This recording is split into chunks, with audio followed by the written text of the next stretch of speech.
I don't remember what pictures they showed me, but they pulled out the phone and showed me 2 pictures. Reb Chaim Sassi is just one example of a selfless individual. A choices that we don't understand, a sugya, parsha in our lives that we don't understand. Remember, there were people in these cars. Every action you bring into this world creates the light. Then why can't I myself identify as a Jew? What am I running from?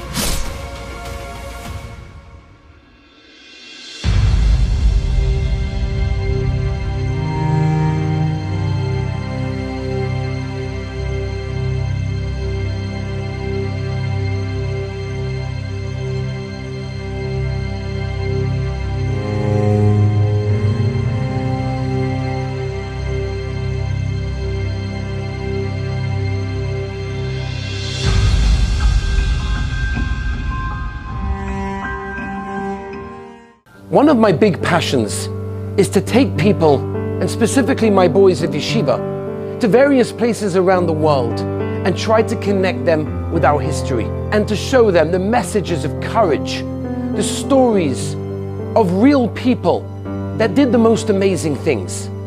I took my boys down south to witness the scene of what happened on October 7th, on the morning of Simchas Torah.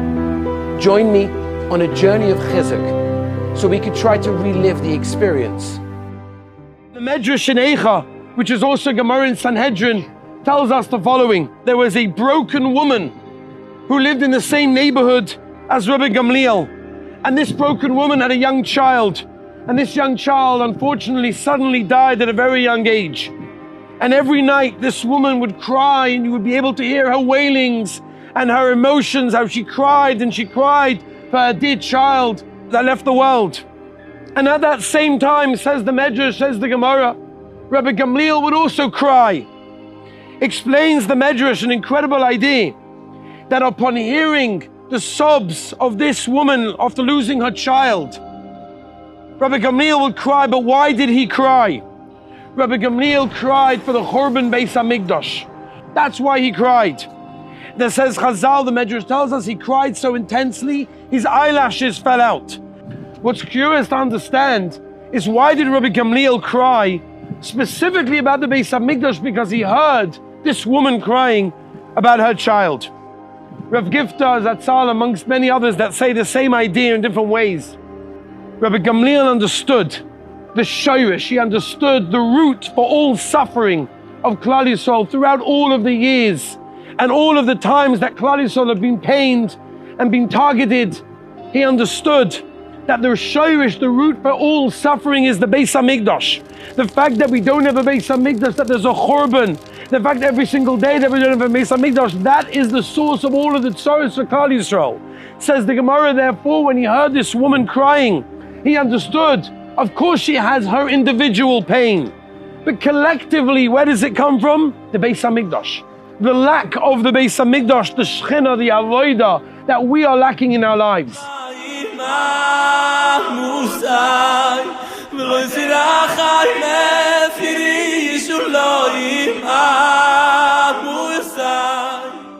On the day of Simchas Torah, you're almost able to sense that which we say in the Kinnis of Tisha B'Av, Alei Simcha Soyeveha, for the rejoicing of her enemies, Sochaku al Shivreha, who laughed at her destruction, Val Inoi B'nei Choyrin Nidiveha Tohireha, and the suffering of her freeborn son, so noble, so pure.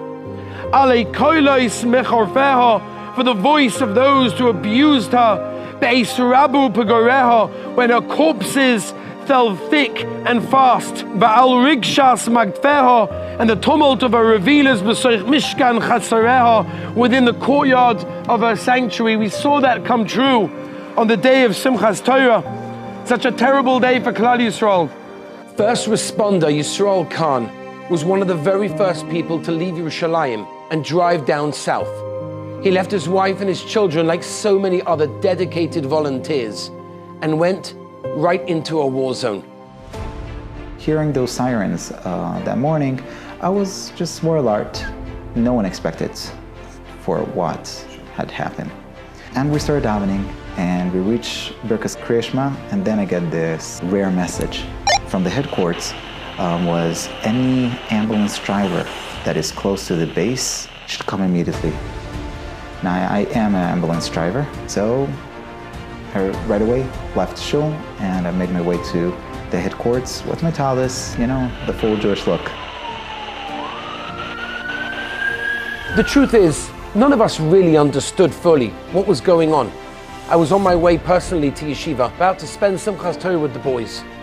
Sirens, I see the rockets being intercepted above me, and yet had no idea what was actually happening. We had no idea what was about to unfold, and we tried to have the best Simchas Torah we possibly could have had. So, yeah, I'm gonna leave davening, I will come back probably in the middle of dancing. Little I know, when I reached down the base, they told me, you're going down south.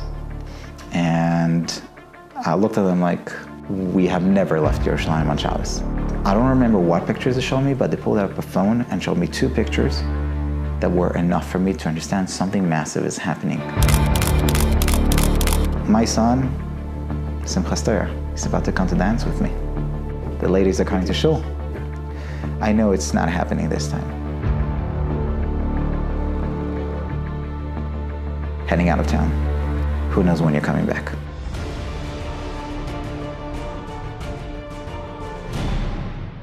The only pieces of information we're starting to get was through the ambulance channel.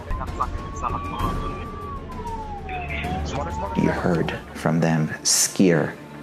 You heard fear through the voice. And we heard disturbing information. I couldn't understand the amount of bodies they were reporting that they're seeing in one place and in one look. What type of injuries and where they're located, and they're trapped and shooting, and you hear it in the background. Not knowing what's going on, we're like kind of thinking, are we doing the right thing going down? But something just continued pushing us. You're driving down. Kadosh Baruch Hu decided you're going. 40 minutes driving down. There was nothing more meaningful to say the kafas of Ana Hashem Mashiach, Ana Hashem Tzidkana.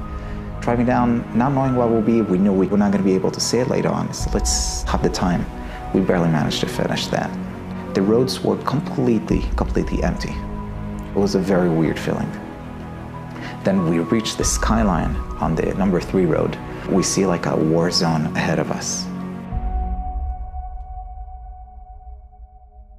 The only way to really describe the events that happened is the Rabbi Shalom intervening in the running of the world and sending us a very clear message. The day will go down as one of the worst terrorist attacks ever in history. This is an NBC News special report. We have breaking news out of Israel this morning, where Hamas has launched a surprise attack within Israel's borders overnight. Over 1,000 Hamas terrorists enter Israel from over 30 breached points. The massive wall that separates Israel and Gaza, with sophisticated electronic devices able to stop anyone from tampering with it, were all of a sudden able to be knocked down. Hamas motorbikes and trucks seemed no match compared to the Israeli army's tanks and armored vehicles. Israel was shaken to the core. The unimaginable happened. The nation felt weak, no confidence in their survival.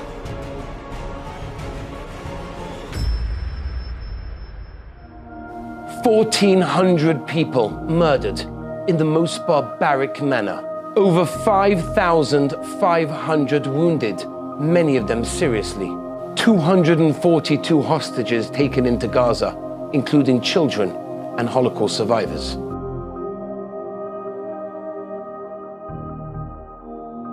Let's start the journey of looking at some of the heroes that stood up with so much courage.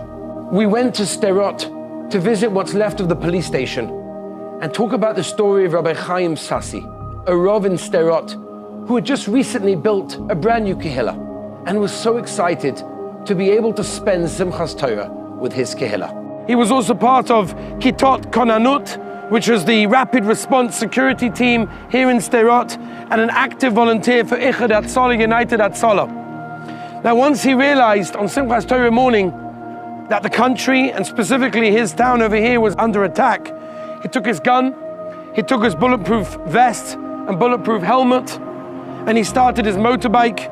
אני יוצא המון רעש של יריות, המון רעש של יריות, של מקלעים, של... And he arrived at a bus stop very close to this police station. Possibly it was the bus stop over there. He was told that's where he needs to be to try and help someone that got injured. And he finds at the bus stop 3 policemen. One of the commanders of the Sderot police was shot and needed him. So he tried to do whatever he could with whatever material he had with him. And he notices on the other side of the road, he notices a policeman lying that was actually shot by a Hamas sniper through the windows, shooting at anyone that would come past. Rabbi Chaim Sassi saw that this policeman was still alive. He saw he was alive. He said to the other policemen that were there, he said, listen, I need to get this guy. He's alive, I can save him, I can help him. Please, I'm asking you to keep shooting. I'm gonna run over. As long as you keep shooting, no one's gonna shoot out the window, no one's gonna put their head out the window because they hear the shooting directed at them. Don't stop shooting until I gather the police person that needs help and bring him back to safety. Cover me. Don't stop shooting until I return. He says for the next few moments, he will never forget in his entire lifetime. Seconds after darting across the street, he reaches the policeman. The sniper shoots him in the knee. A moment later, he was shot in the hand, and the shrapnel cut into his jaw. He was shot twice in his head, and his helmet protected him from the bullets that shot at his head. Ignoring the excruciating pain that he was in at that time, he threw himself over the policeman, shielding him, the policeman under him, from any of the bullets that may come from the snipers within the building. Look at the courage these people had. They had to make split-second decisions without any time to think. And they did what was right. And he dragged the policeman to a dumpster. Behind the dumpster was a safe place. It was too close to the building. He checked the vital signs of the policeman that he was trying to treat, and he saw there's very low chances of him surviving. And now he turned to his jaw. It was gushing with blood at that time. There was a little voice, he said, in his head telling him, maybe you should start to say vidui. אז אמרתי לו, אני חי, אני הולך למות פה, אני לא אומר וידוי. And he said, no, I ignored that voice, and I said optimistically, I'm going to say Tehillim. It's going to be okay.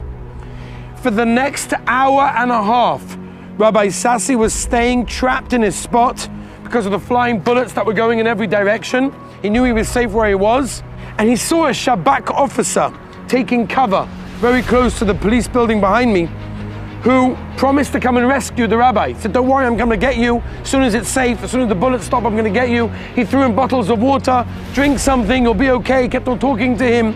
And the rabbi screamed out to the Shabak officer, I need bandages. The Shabak's like, where am I going to get bandages from right now? Where can I go? And he said, why don't you go to the van that the terrorists arrived in? Go look at the back of that van. You'll probably find bandages over there. What was he thinking? Why would there be bandages in a terrorist van coming to kill people? But that's what he told the Shabak officer. The Shabak officer said, you know what? No problem. He was able to do so. It was safe for him to go. He went to the van where the terrorists came out from, and he managed to find a tremendous amount of bandages. He came out with bandages for Rabbi Sassi, courtesy of Hamas, and he threw them at Rabbi Sassi. And at that point, it was still Shabbos. Rabbi Sassi did not want to use his phone for anything that was not Pekuach Nefesh, but at that point he felt it was Pekuach Nefesh. He switched on the video of his phone, and he took a video of his face to be able to know where to stop the blood from, and he managed to stop the blood. When the Shabak officer opened up the van that the terrorists came in, and he started looking for the bandages, he found a radio. That radio belonged to one of the terrorists. He had in his hand something so precious. As a Shabak officer who was fluent in Arabic, he was now able to hear where the terrorists were and where their next destination was going to be. Imagine how many lives he saved by knowing what was going to be their next step. The Hashgacha process of how the Rebbeinu Shem runs the world, even within so much tsar, so much pain. Stories of Kiddush Hashem that we have heard so many times throughout the Holocaust, always generally attributed to Rabbonim, to Rebbes, to Tzaddikim. But yet so many of the recent heart-rending stories of Mesiras Nefesh are about Yidden that are not even considered to be Shomer Torah mitzvahs. And yet, they showed us how they risked their lives to save others. Many of them murdered, both in the towns and the Yeshuvim, from the security forces, were killed. They could have remained home, and they went straight into the danger.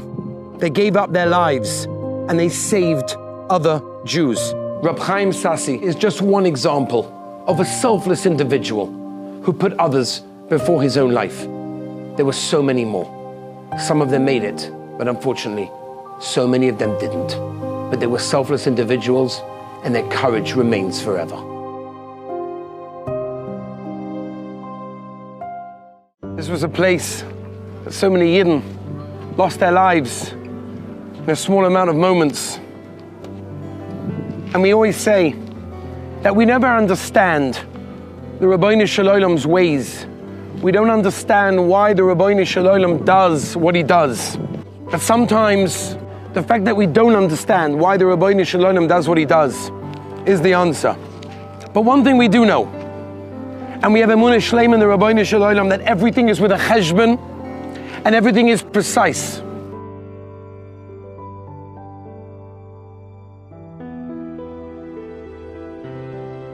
When Rav Shimshon Pincus Zatzal and his wife and his daughter died in a car crash right before Pesach 2001, the world was stunned and devastated to have lost not only Rav Shimshon Pincus, but his wife and his daughter at the same time. Thousands were crying bitterly at the Levaya. Rav Shimshon Pincus' father, Rabbi Avram, I was zeicha myself to hear from him, stood up at the Levaya of his son. And he says the following. He says, when a person is delving into a sugya and you can't figure out pshat in a tosfos, so what do? You keep on going over it again and again, and you try to figure out any mahalach that you can in tosfos. And you know what? If you can't figure out pshat after all of that, you know what you do? You keep going, and you go weiter, and you move on to the next tosfos.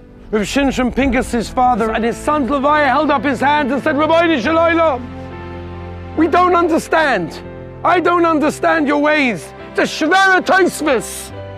But what do we do when we hit a shvera tosfos? A tosfos that we don't understand, a sugya, a parsha in our lives that we don't understand. We move on. And we believe be'emunah shleima that the Rabbeinu Shalom has a cheshbon. And even if we don't understand it and it doesn't make any sense and it can't be and it's so difficult, but we recognize that the Rabbeinu Shalom does everything with a cheshbon. 260 people, 260 neshamas died in this place where we're standing. We've been to Poland, we've been to places where we've heard the most terrible horrors that Klal Yisrael had done to them. And it's so hard for us sometimes to picture, to feel, to understand, to connect. This is something that every one of you who are in the country, an hour and a half down the street, this is what happened an hour and a half from where we were in Yeshivah on the morning of October 7th on Simchas Torah. We had no idea what was going on, but we felt something was wrong. Wherever we were in the world, we felt something. When I looked around at the boys' faces at that specific time, I saw the emotion on their face. I saw that it touched them. They felt it. And every single one of us can also feel it.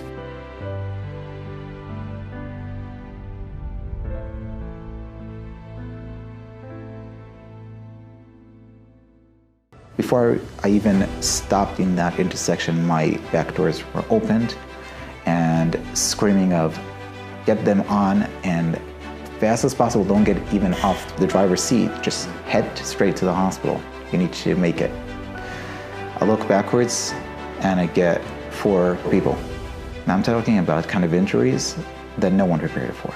People that have to see paramedics or even doctors on scene before they can even continue to hospitals. It was basically gunshots and tourniquets, missing limbs. I'm not a paramedic. I can't give medicines. I don't have medicines, not even for pain. It was to make quick decisions and just get as fast as possible to hospital just to keep them alive. And we're going back and forth. We're not even going down into Sderot. Just to put things into context, the Hatzalah members were mainly on the outside of the kibbutzim in the festival area, from the outside to the hospitals, and they went backwards and forwards with such courage. And then there were the people inside the kibbutzim, inside the festival area. They with such courage, they did what they felt was the right thing to do. There are currently 4 security guards from the Nova Festival in captivity. They could have fled, they could have ran, but they remained behind to save others. Bar set out with his car, rescued people, and then returned of his own accord to the valley of death to save others. On a 4th round, he was attacked and taken captive. Rom circulated and hid people. He was given a chance to flee, to run away, but he insisted in helping others, and he was taken captive. Eitan was already on his way out of the area with the group that he rescued. On his way, he saw 2 murdered victims, and he insisted in staying to make sure that they get a Kavura Yisrael, a proper burial. In the middle of the Chesed Shel Emes, he was abducted, and he remains in Gaza. Agav Bas Meiriv Berger is currently being held captive in Gaza. She's a 19-year-old girl who was kidnapped from the Nachal Oz military base. She's not a Beis Yaakov girl, nor did she grow up in Meisharim. She fell captive on Simchas Torah. And it was in those horrid tunnels that she took upon herself Kabbalah's old Torah mitzvahs. She was makabel the yoke of Torah mitzvahs. She davens to the best of her ability and knowledge. She makes brachas on the little bit of food that she gets. And above all, she's taken upon herself Shmira Shabbos. Hostages that were with her in 2 different hideouts and were subsequently released all gave the same report. She took upon herself to keep Shabbos and spends every Friday davening that her captors will not make her be Machal Shabbos. When Hamas terrorists forced her into serving them in their homes, היא מתפללת מלא והיא מברכת על האוכל והיא לא מדליקה אש בשבת והיא מדהימה. she refused to light fires and cooked for them on Shabbos. I cannot, said her mother, begin to think of the violence and cruelty of her captors. But Agam is the strongest person I know and is choosing to lean on her faith and lifting all those around her. Agam's Mesiras Nefesh has generated tremendous chizuk in her family's neighborhood in Cholon. Her parents established a shul in a little area. It became too small and now they're davening in the chutzah. Her father says she won't believe what's waiting for her. As soon as she comes out, she'll see it. And Be'ez Hashem, they're all going to come out well physically and of course emotionally intact as well. I just want to tell you a story about a yid called Shalev that fled the Nova Festival, that fled the area that we are currently standing right behind. Shalev grew up in a very Haredi home around Bnei Barak, and for whatever reason, he left Yiddishkeit. He was in the Nova Festival on Simchas Torah, October 7th, when the attack happened. He found a garbage can, and he hid in the garbage can for hours and hours until he realized it was safe to come out. As soon as he came out, he couldn't believe the sight that he saw. Dead bodies lying everywhere, and he couldn't believe, I'm alive, I'm alive. He said later on he found the first base medrash that he could. He took it to Tehillim, and he fell on the Aron HaKodesh, and he was crying. Since then, he's put on tefillin every single day.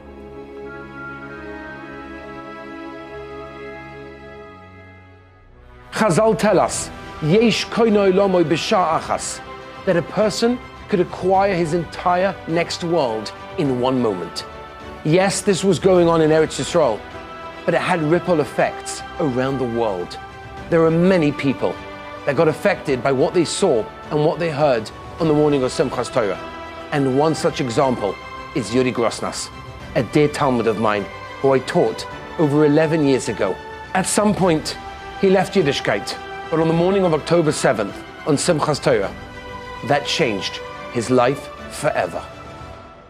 Life's taken me on quite a journey since Rabbi taught me in Applebaum's, seeing a lot of the outside world, traveling, a lot of outside influence. Ultimately, leaving Yiddishkeit, and just really exploring myself as a person, the world, enjoying different foods, different cultures, different people, and everything the secular world has to offer. After a lot of self-discovery, I ended up back in London, living at home, very warm, supportive family. Came to Simchas Torah morning. It's about 5, 6 a.m. UK time, about 7 a.m. Israel time. And for me, that was a perfect time living within a Haredi community where not many people are out and about. I can have my own time to myself, sit on my balcony, listen to some music, smoke a joint. Sitting there, going through my phone, I ended up on Twitter. I see 1 or 2 articles, something's going on in Israel. Okay. It's not that every day something happens in Israel, but it's not a rare occurrence either. Carry on scrolling, and I saw 1 or 2 videos that were quite bizarre, quite shocking. But it still didn't quite hit me that there was a major catastrophe going on. Carry on sitting there, and I followed a few hashtags, and I started seeing some really graphic footage, some really disturbing footage.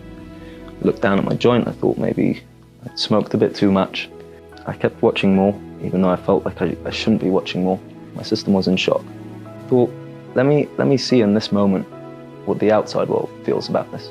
We're talking the first hour and a half when this attack had happened. You would think the outside world, maybe in a week or a month, they might be their regular, media-pushed headlines. But you'd think within the moment there would be some sympathy. And going through the comments, all I'm seeing is Hitler should have finished you off, the Holocaust wasn't enough, Jews don't belong here, and just a whole array of comments in that sort of caliber. Sometimes people underestimate us. What can we accomplish in this generation? We heard so many stories about regular people who led regular lives, who were able to step up to the plate and do something so courageous. Deep down, every single one of us has a tremendous koyach, a tremendous power that's hidden within us. It just has to come out. We just have to believe that we can bring it out. And it's sad that sometimes, in the midst of tragedy, that's when the greatest power comes out. We've seen it time and time again.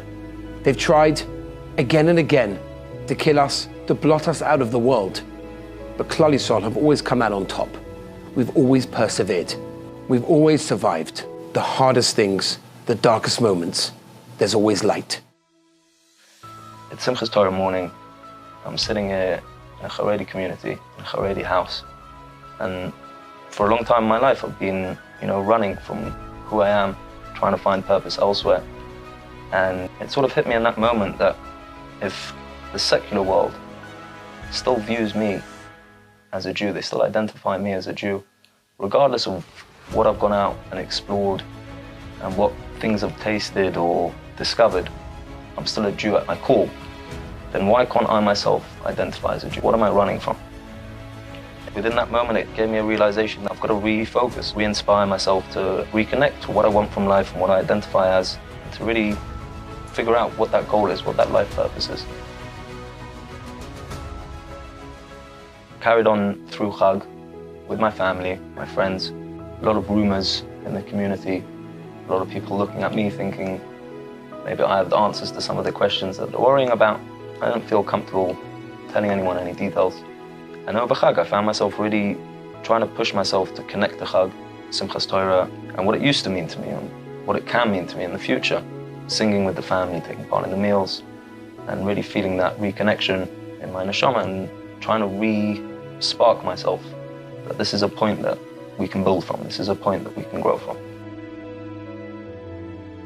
And Baruch Hashem, I had friends and family that have been very supportive of me, whichever route I've taken in life. And they were, of course, ecstatic to hear that I was inspired and wanting to grow. And they offered me a support system to go to shul with them, to keep pushing forward. There definitely were moments, even right at the beginning. I remember the first 3 weeks, Shabbos was easy for me. I love my cigarettes, I love my music, but it was easy for me to wind down and switch off for 25, 26 hours. But the 4th week, I don't know why, but I felt it really difficult. And there were some moments where I slipped over the months, and I would say, it's a song by Joy Newcomb, Sheva Yipul Tzadik B'Kom.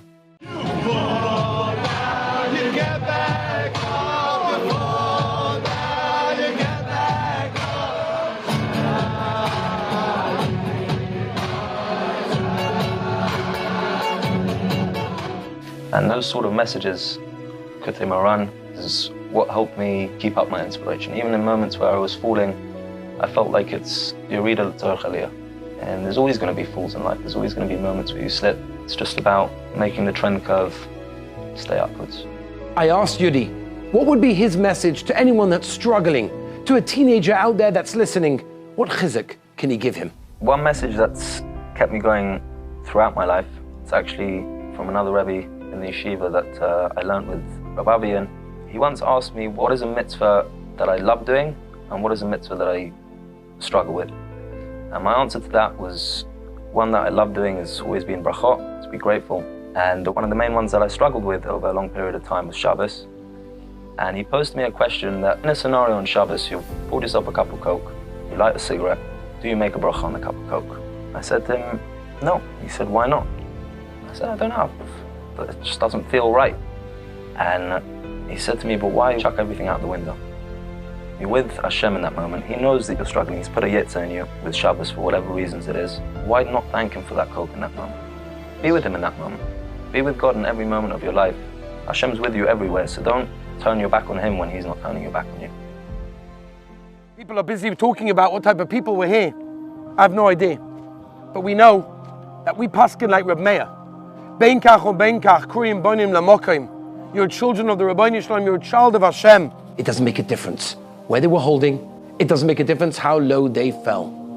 They're our brothers and sisters. They're the children of the Rabbi Shalom. They're one of us.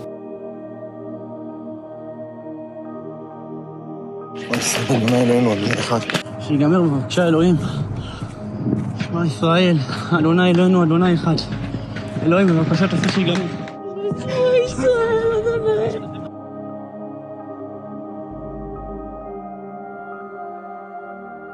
One of the survivors of the festival over here, Shirel Gabai, she heard there was a few rockets going on, ran to find a bomb shelter. You can see behind you there's a bomb shelter, there's another one over there, there's a whole bunch over there. And she went in with a crowd of about 30 people who crammed into the bomb shelter. They heard gunshots, they heard Arabic, they couldn't understand what was going on. It was getting louder and louder.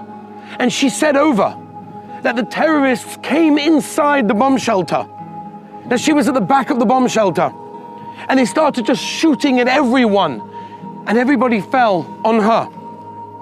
And she was asked, at those precise moments where you were crammed into a bomb shelter, had no idea what was going on, and there's 30 people around you dropping dead, literally on you, what were you thinking of?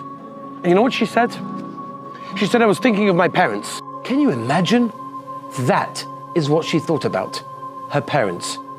I deal with so many parents, and so often they ask, what can I do for my child? Am I doing the right thing? We underestimate as parents how much we give to our children, how much they think of us, and everything we do for them makes an impact. You never know when it's going to be needed and when it's going to come out. And she said the terrorists kept on coming back and forth inside the bomb shelter to check that everyone was actually dead.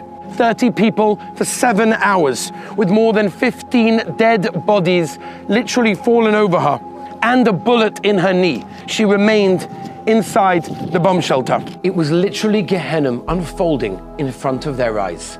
The shootings, the screaming, the explosions from above.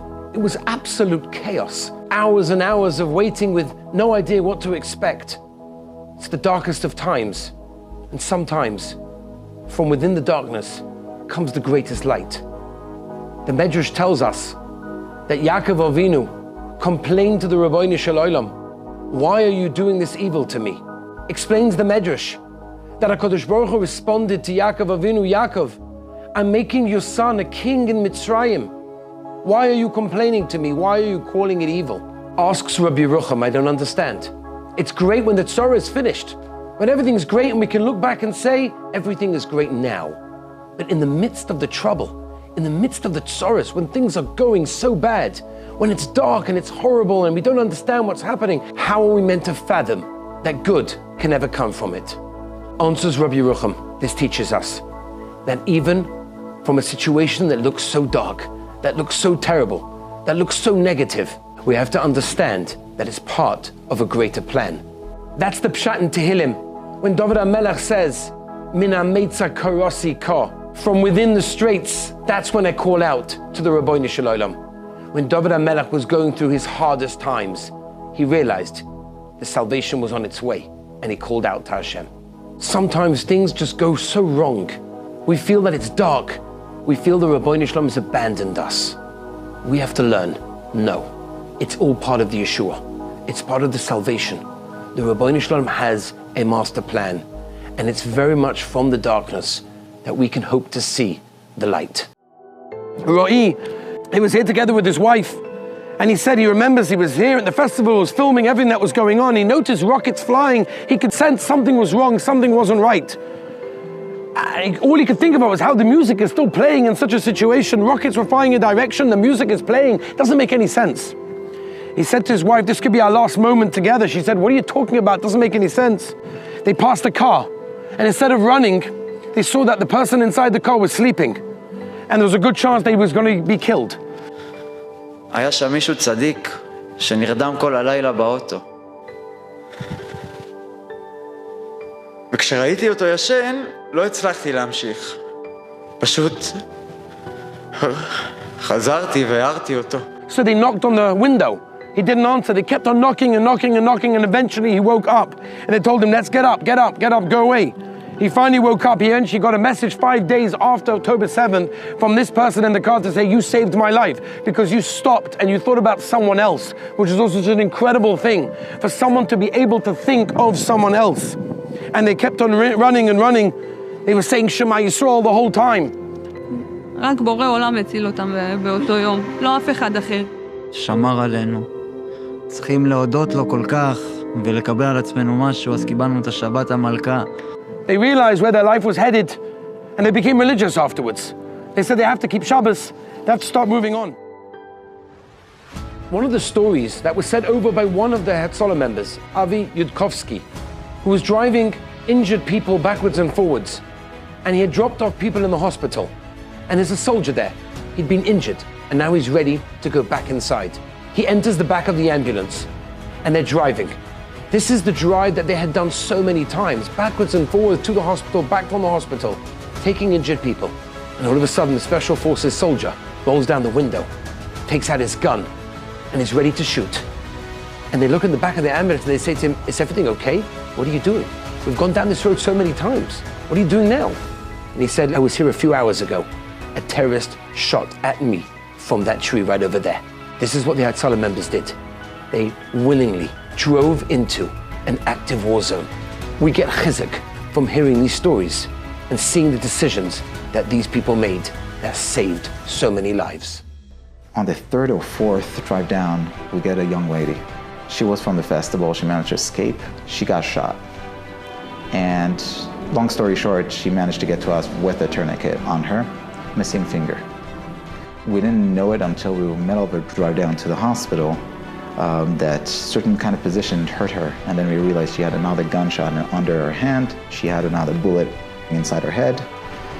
And she was about to give up. We couldn't let her fall asleep. If she would fall asleep, she would not wake up. And I got the order to go to Ashkelon. It's closer and harder injuries.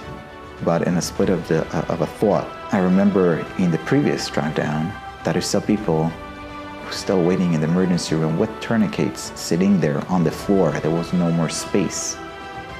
I knew that she might not be taken care of in time. She might not survive. And even if she would survive, she would lose her entire hand. In a split of decision, with not asking no one, I decided to continue another 7 to 10 minutes drive down to Asuta in Ashdod to give her a chance. It's a more simple hospital. Maybe she will be taken care of. We never heard from her again. About 4 months later, we got the first regards. She's missing just one finger. These are regular people. They're first responders. They're not meant to be walking into a war zone. And yet, so many of them, selflessly, not thinking about themselves, but only others and what they can do. They didn't have to go. Nobody asked them to go, but they went. One specific Hatzalah member from United Hatzalah recalls driving down this road and seeing cars and bodies scattered all over. And then he came across 2 officers of special forces lying on the ground. Now there are dead people everywhere. They weren't able to tend to the dead people because they were so busy trying to save people that were still alive. But they just couldn't bear leaving officers and soldiers on the street that were killed, because when other soldiers and other officers and other police forces would see that their own forces were killed, it would demoralize them, and therefore they removed them chesed shel emes. And he described seeing all the dead bodies lying all over. He was reminded of the words, Habeit b'shamayim erei, ki ayinu lag v'keles lagoyim, look from Shamayim and perceive that we've become an object of scorn amongst the nations. We're regarded as sheep that are led to the slaughter, to be killed, to be destroyed, to be beaten and humiliated, which is what happened on this very street. But despite this, we will never forget the Rabbi Shalom. We will never forget your name, Hashem. Hundreds of cars literally burnt, scattered all over Route 232. We stopped at a specific place and we looked at those cars. Behind me is so many of the cars of people that were burnt, many of them alive. Remember, there were people in these cars, many of them burnt to death. That's what we saw, the death traps that each car was.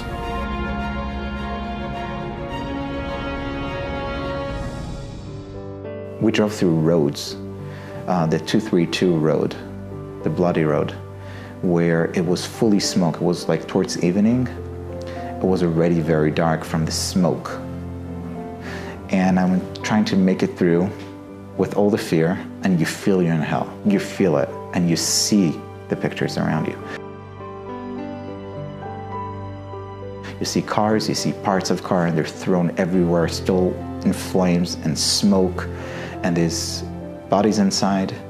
And we had ambulances that stopped to literally just pull out people being burned, just so they will have a grave. And we had bodies and parts of bodies on the road, terrorists and our people, and then trying to maneuver it between everything.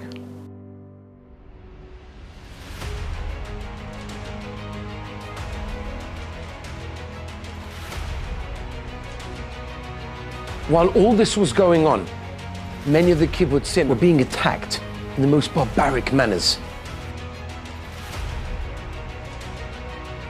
Hostages were being taken. Children were being killed in front of their parents, and parents were being slaughtered in front of their children.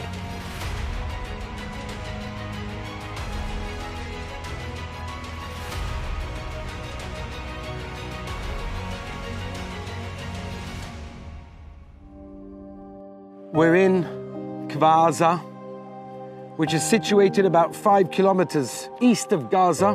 Behind me is Gaza. It was one of the many Israeli communities that was devastated by what happened on October 7th on Simchas Torah. Some of the homes covered in large bullet holes that start at the doorways and move into the living room, those safe rooms of the residents that were there at the time. Others are reduced to nothing, to rubble. Some of them completely burnt, blackened, charred from the grenades that the terrorists threw inside while the families were still there. Some of the homes were so severely burned that the professionals that were brought in had to sift through the ash. And inside and outside, families' belongings are all scattered all over the place. In fact, now 9 months later, there are some of the houses that we cannot even go into because they're still looking for some of the places that might have pieces of bodies over there. Over 70 terrorists came in from right here behind me through this gate, straight into the community over there in front, and murdered about 67 of the residents.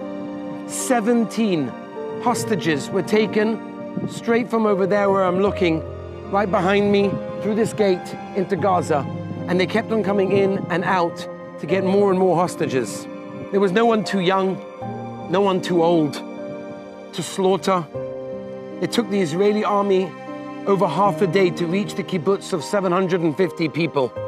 And the fighting continued for 3 days, finding terrorists days later after Simchas Torah.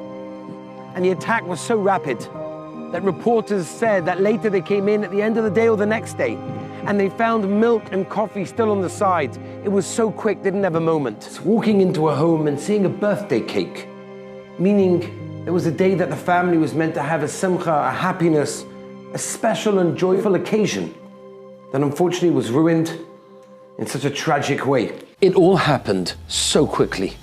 Regular life, in seconds, turned into horror. Imagine what the hostages are going through. Picture their lives before and their lives right now, sitting in darkness, without the realization of day or night. Food, who knows? Is anybody even waiting for them? Does anybody even know that they're there? Is anyone going to save them?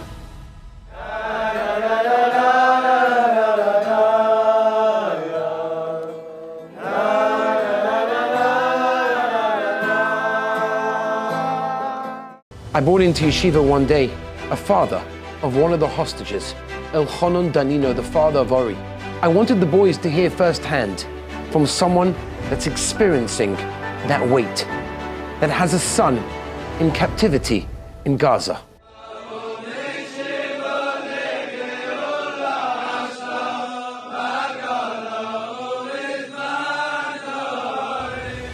We walked out of that with so much chizuk in emunah. How someone can still believe so strongly in the Rabbi Shalom when life is so difficult and life is so challenging. Ori is still in captivity and our tefillahs are with him, along with all of the hostages on this very special day. Hundreds of terrorists swarmed into this unsuspecting Gaza border community of Kibbutz Be'eri in what would become the deadliest killing grounds and worst attack on a single community. Residents over here had to fend for themselves for hours. 101 civilians and 31 security personnel were killed just in this kibbutz alone. A community of only 1,000 residents, and a further 30 residents and 2 more civilians were taken hostage by Hamas terrorists. 125 homes were damaged. In the community you can see behind me the devastation of what they did. As we walk from house to house, we'll see that each house represented a family that just wanted to live a normal, happy, fun, successful, fulfilled life. We walked through those homes and we saw it with our own eyes. Utter devastation. Lives that were shattered in seconds. Complete and utter destruction.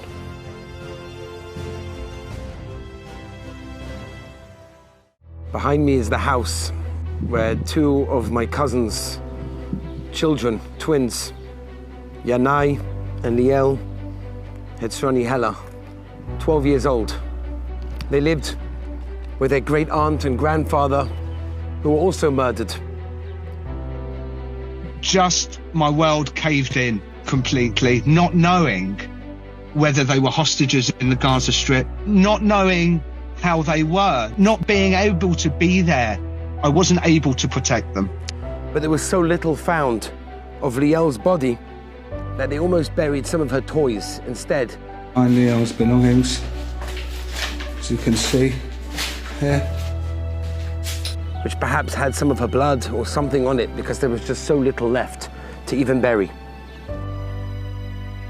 They identified her by literally sieving the remnants. And he said to me when I spoke to him recently, he said, this memory will live with me for the rest of my life. That he was never really able to bury his children in a proper manner. I'll never watch them grow up. I'll never see them get married. And I'll never see them do what all parents want to see their children do. As parents, we all have dreams and aspirations for our children. Can you imagine, on that fateful day, how many parents' dreams were shattered, were gone? There was nothing left.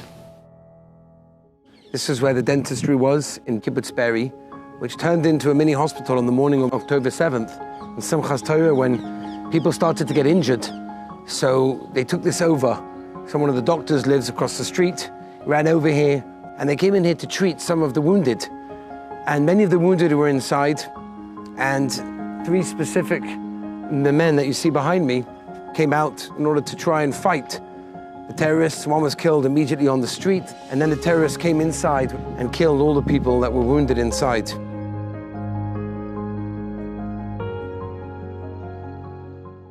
I want to share with you a story about 2 children in Kfar Aza. Michael, a boy of 9 years old, and his sister, Amelia. She was only 6. When the terrorists entered their home, chaos erupted. Michael, only 9 years old, picks up the phone and calls Hatzalah.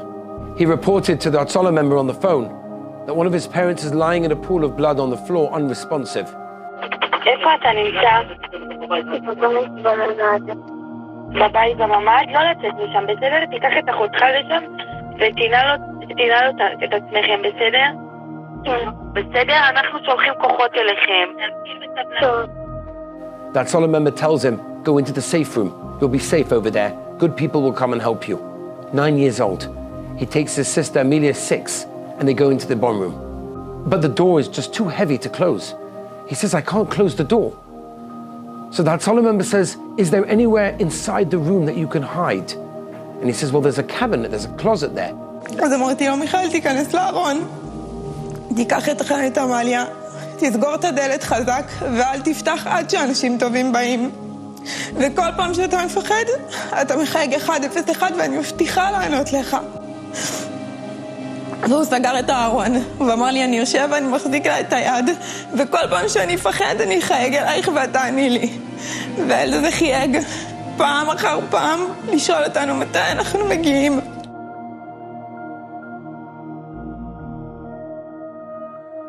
He lies on one, and his sister, only 6 years old, lies on the other one. And for 12 hours, they're on the phone. They don't want to give up. They're waiting. And she's giving them chizuk the whole time. It's going to happen. Someone's going to come and save you. You're going to be rescued. And 12 hours later, the soldiers came in, and they rescued both of them alive. וואו, ממש תודה רבה. אני באמת... Behind me is the house of our dear friend Eli over here. He was in the safe room. At 11:30, they hear the terrorists coming in. You hear shooting, grenades, start smelling smoke. They're obviously lighting things on fire. And they're going from family to family, from house to house. They've got the bottom floor, and now they've come upstairs to the top floor to his neighbor. And he hears they're making a fight, they're trying to get in. And eventually he smells the smoke. It's getting stronger and stronger. At about 1:30 p.m., when the smoke is starting to come into the room, he's got himself, his wife, and his 3 children. His wife says, I can't take this anymore. Let's jump out the window. It's 2 floors, we'll make it. We'll jump out the window. He says, what do you mean? You can't do that. There's terrorists all over the place. You can't just jump.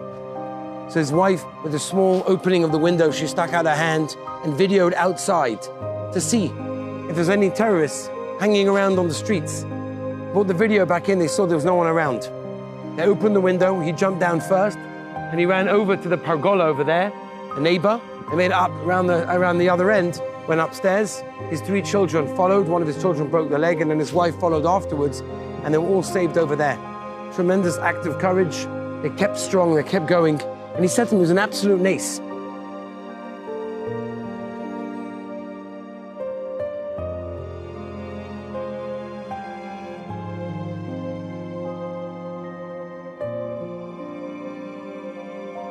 Ruth Haran from Kibbutz Be'eri, she survived. And even though many of her members of family were actually kidnapped, including her great-granddaughter Yael and 6 other members of her family were all kidnapped, she opened the door to her house in Be'eri and she saw 6 terrorists wearing black with a green strip on their head. She said the look was petrifying. They looked like they were about to kill, which is of course what they were trying to do. All of a sudden, she has no idea why, they were called by their commander nearby to go somewhere else, and they ran off. This woman survived the Holocaust, and she was asked, was October 7th compared to the Holocaust? Because there are many people who are saying, how could you compare it to the Holocaust? And she said the following: if a pregnant woman could have her stomach slashed open and they're burning babies in houses, why is that not a Holocaust? That's a Holocaust. And she said, absolutely, she can't sleep at night. The images were coming back to her again and again. She opened the door to her home and saw outside the dead bodies.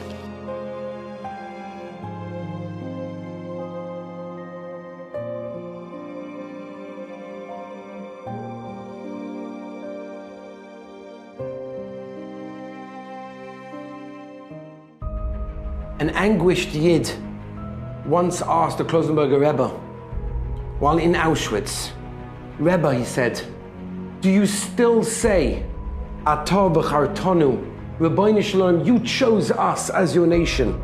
And the Rebbe replied and he said, absolutely. In fact, I say it now with more kavanah than ever before.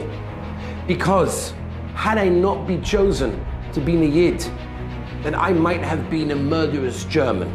I prefer to be a suffering Jew than a cruel non-Jew. 80 years or more have passed. Mrs. Aviva Siegel, who lived here in Kfar Aza, a kibbutznik who lived with the ideas of coexistence and equality, that everyone should live together, now tells everyone, after I saw how they trampled us and how they attacked us so brutally, now I say, it's a miracle that I am a Jew.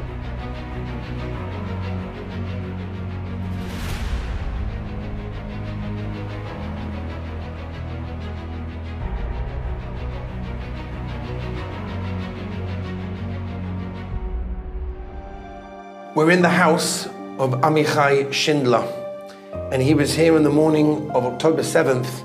This is the safe room of his house, and he was in this bomb room together with his family, his wife and children, and held on to the handle. And they banged on the door and they said, let us in, it's the IDF, we're the Israeli army, we're here to save you. They were talking in Hebrew. He realized that they were not really Israelis, they were in fact terrorists. So they held on to the door. So the Arab terrorists over here, literally where I'm standing, they placed a bomb on the door and they blew up the door in order to let it open and come inside and kill everyone inside. And just as the bomb exploded and the door opened, the security team in this kibbutz distracted them, took them outside and killed them. And you could see clearly the marks over here of a bomb that exploded. And in fact, he said that he had over here on this doorpost where we're standing, he had a very simple wooden mezuzah. And all of the explosions, absolutely nothing got touched. The mezuzah was completely intact, nothing happened to it. And in fact, his family and himself were saved. He was badly injured.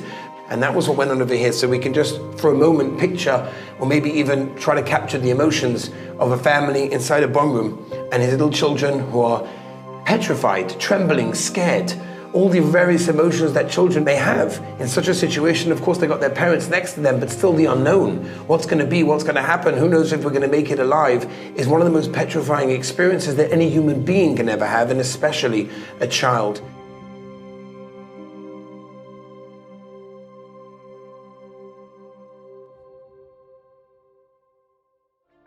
Chazal tell us that Shabbos is the ultimate bracha. Shabbos is the Makor HaBracha, it's the foundation of all the bracha in our lives. We say in the Zmiris, Ki eshmer Shabbos, kel yishmerenu. When I keep the Shabbos, the Rabbeinu Shalom protects us. We witnessed so much pain. It was such a difficult day, seeing those sights and hearing those stories. But yet, from within the darkness, we found some sparks of light. We never understand why things happen, and we can never offer answers to the most difficult questions. But sometimes we look at Chazal and it gives us the chizuk. Chazal tell us that Shabbos protects and saves lives. And we can clearly see that on the morning of Simchas Torah, it did exactly that. Kibbutz Sa'ad, a religious kibbutz just south of Kfar Aza. The residents inside on the morning of Simchas Torah were b'simcha. They were celebrating the Yontiv of Simchas Torah. And they realized a little bit of what was going on. There were sirens, they heard the rockets, obviously. And it was only a matter of time that the terrorists were also going to reach this entrance and come inside their kibbutz.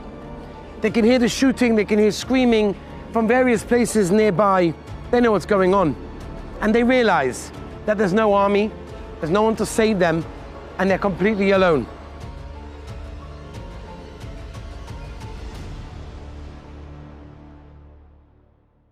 all of a sudden, making no sense whatsoever, out of nowhere, appears a tank.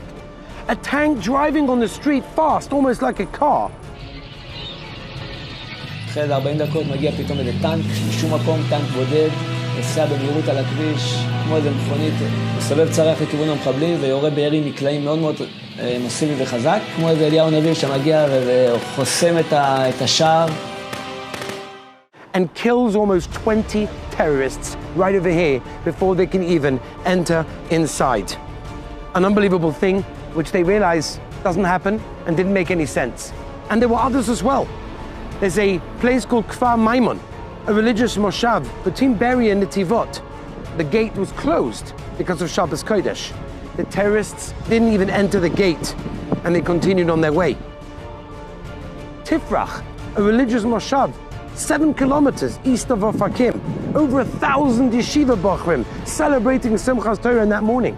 The terrorists didn't even reach there. Tukuma and Zimrat, also religious moshavs located between Sad and Netivot, very close to where we are.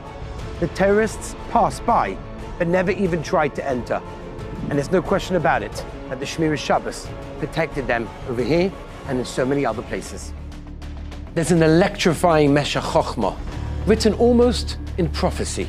He writes, Chilul Shabbos was spreading, people weren't keeping the Halacha. But when there's unity, when there's Achdus in Klal Yisrael, the anger of Hashem is subdued. But when there's increased disunity and strife, tragedy can follow. The Meshach Chochmah writes this in 1926. The Holocaust was not long after.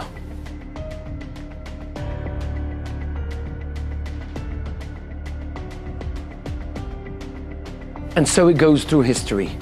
And indeed, leading up to October 7th, there was so much fighting. There was so much disunity. There was so much strife. And then, tragedy struck. One of the messages that we felt during that day was a message of Achdus. This is the bomb shelter that Arnez Shapiro, a British-Israeli soldier, the age of 22 years old, was killed. But it was how he was killed that I think should be such an inspiration. He was in this bomb shelter, the side of the road, trying to save his life, amongst many as well. The terrorists came over, they realized there were people inside. They wanted to kill them. So they took a grenade and they threw it inside. And there's a 4-minute dashcam video from a nearby car that was parked right over here. And you could see the hand of somebody who picked up the grenade, a live grenade, and he threw it out. That was Arnez Shapiro. He didn't just do it once. He did it 7 times. 7 times he picked up a live grenade in order to save his life and the life of so many other people. The 8th grenade, unfortunately, Rachmana litzlan, exploded in his hand and it killed him. But it was the act of selflessness, the act of thinking about somebody else, not putting your life first and running into the corner so I can be saved, but rather, how can I save someone else? We heard it straight from those terrorists being investigated. The way what they were talking about, what caused them to go for it. They were ready for a while, as we all heard afterwards. They said that the fact they saw us fighting in between us, well, that was the reason they felt it's the right time to come in.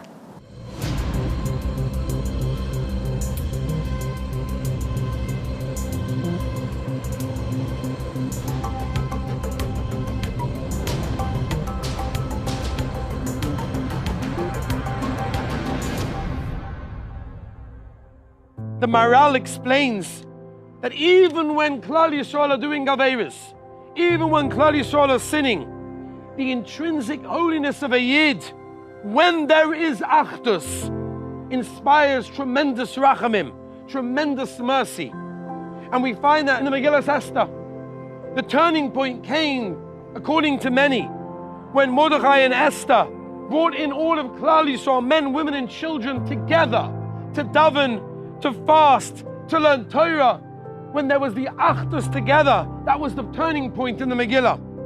But when there's a nation that's ripped apart, that's going in different directions, hatred and disputes, it causes devastation and it causes destruction. The Pele Yoetz writes in Ahavas Re'im, he brings a Medrash Tanchumen Parshas Tzav, that the Shechina rests on Klal Yisrael only when there's Achdus. There's no question that before what happened over here, there was a tremendous lack of Achdus. There was internal fighting with different sections of Klal Yisrael, something that should never be. And we're here to try and inspire ourselves that in every situation, whatever we're going through, whatever we're experiencing, whatever we hear, whatever we believe in, wherever someone's holding, it's irrelevant. Because at the end of the day, there has to be Achdus, and when we have that Achdus, then we have the Shechina. But when we lose the Achdus, when we're so busy with ourselves, then we causes, as it did, a lot of destruction.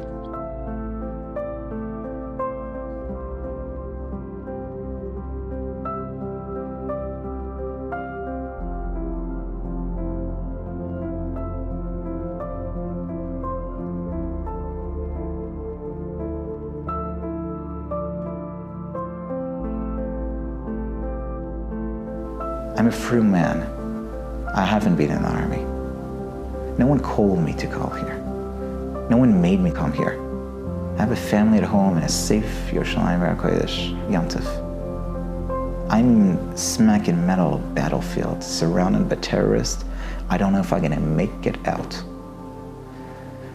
And we're watching just army cars coming from inside Faraza, hearing the booming, seeing the helicopters shooting down, and I see, Baruch Hashem, some people walking out alive, civilians that were trapped inside. We see injured people as well. We see soldiers injured, and sadly we see those that didn't make it. And we see terrorists as well, captured. And I can't understand what I'm doing there. And then there's a moment that there was a commando, and he came up to me and just gave me a huge hug with no words. And it was a moment that we both were with tears in our eyes, with no words. Looks at me straight in my eyes and he says to me, "You're the last person I expected to see over here. Last week, you were the person I most hated. Now, you're my brother, you're my family." That moment with that commando was exactly what we should feel. It's what we really are. We're brothers. If I believe in serving the army or not, if I believe in his way or not, he is my family. He is a Jewish person. And sadly, we don't need to get to those times, but we are one.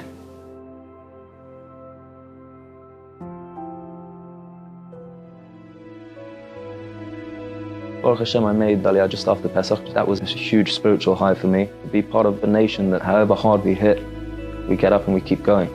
And you know, this is the story of the Jewish nation for thousands of years. There's always attacks that bring us down, but we're a nation that stick together. We inspire each other, we hold each other, and we push each other to grow. Beis Tzorah Yaakov.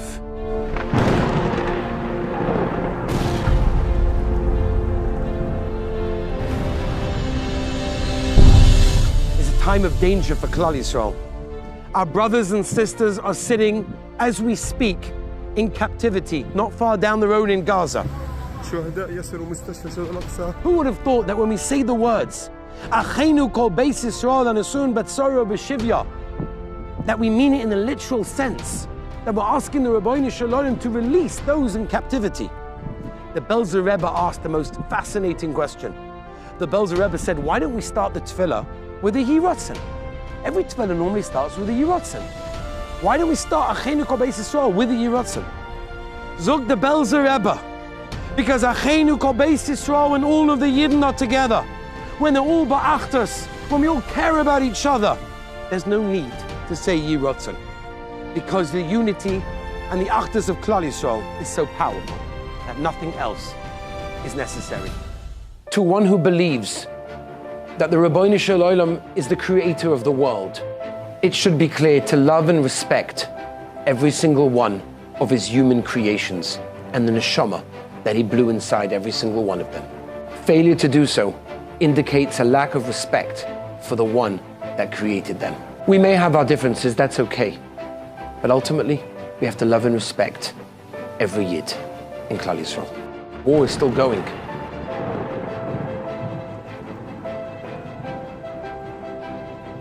The hostages are still in Gaza. And people are dying on a daily basis. Why? The same reason that the destruction of the Beis Hamikdash happened is the same reason that we're still here in the middle of this war. We don't have the Achdus. Yes, we may have had it for a few months, right after the war began, but we lost something, and we need to continue and be mechazik that Achdus. I wanted the boys to see this, and I want every single one of you to see this. We're brothers and sisters. Every single one of us care about each other, love each other, and want the best for each other. And when we do that, things will change. The Medrash talks about the greatness of Mordechai Tzaddik. Like Avraham Avinu, he stood as an individual against the whole world to spread emunah in Hashem. The Posek in the Megillah calls him Ish Yehudi, Jewish person. Don't read it Yehudi, read it Yechidi, one. That means that every single Yid is the only one to the Rabbeinu Shalom. You have a task that is assigned only to you. There's nobody else that can do what you were sent down on this world to accomplish. All the nisyonos that you've gone through, all the challenges that you've gone through are your personal challenges that are tailor-made for you. Think about the people over here that were unable to continue their lives. And we are, Baruch Hashem, able to continue our lives and accomplish and do. The Maral says that we're called B'ni B'chori. My son, my firstborn, says the Maral. What does that mean? A family can only have one firstborn. How can it be that everyone's called that? Says the Maral, if we would recognize and realize how the Rabbi Shalom treats and looks at every single one of us as his only child, and the love a parent has to an only child is unbelievable. How much greater the Rabbi Shalom loves us. We're a child to the Rabbi Shalom, and he's waiting for us. And he wants to inspire us, and he wants to connect to us. But we have to make the first step. This production was brought to you for no charge whatsoever, because we really felt that the message was so important, we wanted everyone to hear it and get the chizuk that we got from it. Take a part in all the thousands that are listening on this day and allow me to continue doing what I do. We've seen utter destruction. Families being wiped out, homes destroyed, lives changed forever. We felt the pain. But we also heard the stories of miracles, of perseverance and courage, stories of selflessness and achdus. That's the light from within the darkness. That's so difficult to see.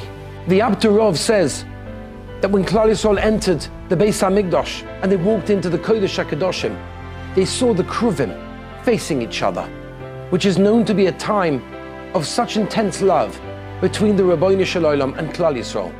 And he asks, how can it be? How can it be at a time of so much destruction, Chorban Beis Hamikdash, that the Kruvim at this time are facing each other? Says the Abturov, it's the time that the Rabbeinu Shalom sends us away, that there's so much pain, that there's also so much love. And it's the time of the Chorban, when HaKadosh Baruch Hu had to put us in exile, where there was so much love between us and the Rabbeinu Shalom. We have to remember, we're living in dark times. We're living in times of so much pain, so much destruction, but yet, Chazal tell us, don't worry, the Rabbeinu Shalom is with us with so much love in every one of our lives.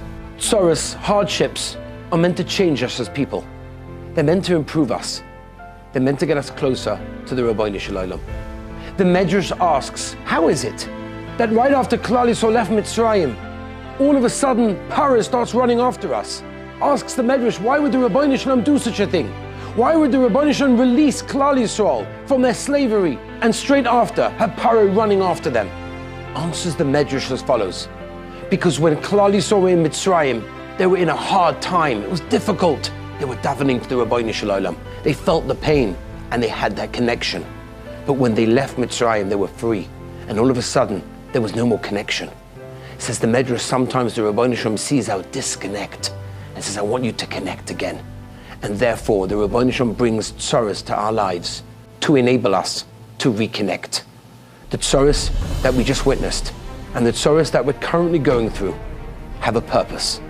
And that purpose is for us to be able to turn to the Rabbeinu Shel Olam and to reconnect our relationship with the Melech Malchei HaMelachim. The Chofetz Chaim asks the question, how can we possibly dream of bringing Mashiach? The Tanoim, the Amoraim didn't do it, the Rishonim, the Achronim, Rabbi Akiva Eiger, the Chassam Sofer, the Baal Shem Tov HaKadosh, the Baal HaTanya, none of them could do this. And we, little us, is going to bring Mashiach? It's not possible. Explains the Chofetz Chaim that our deeds in this world mean so much to the Rabbeinu Shel Olam, way more than what their deeds meant at the time that they lived. Because of the nisyonos, the trials and tribulations that we go through in our lives in this generation. Every small thing we do means so much to the Rabbeinu Shel Olam. The Rabbeinu Shel Olam wants your Torah. He wants your Tehillim. He wants your davening, Hafrashas Challah, your Negelwasser, your Tzitzis, your Tefillin, your Chesed, whatever you can do. Every action you bring into this world creates the light from within the darkness. And we're living in a dark generation. So the smallest thing we do brings in the greatest light. That can bring Mashiach. In the schos of so many that died then on that day, and every single day until today, and the hostages, and the tzoros that Klal Yisrael are going through, and there's so much tzoros, it's too much for us to bear. Let's close our eyes just for a few seconds and think, what can we do in our lives? What can we do to get closer to the Rabbeinu Shel Olam? To develop that relationship with Hashem? What can we improve in? What can we accept upon ourselves to enable the Beis HaMikdash to come quicker? We should all be zoicha to stand together, to dance together with the Binyan Bayis Shlishi, Bimheira V'Yameinu. Amen.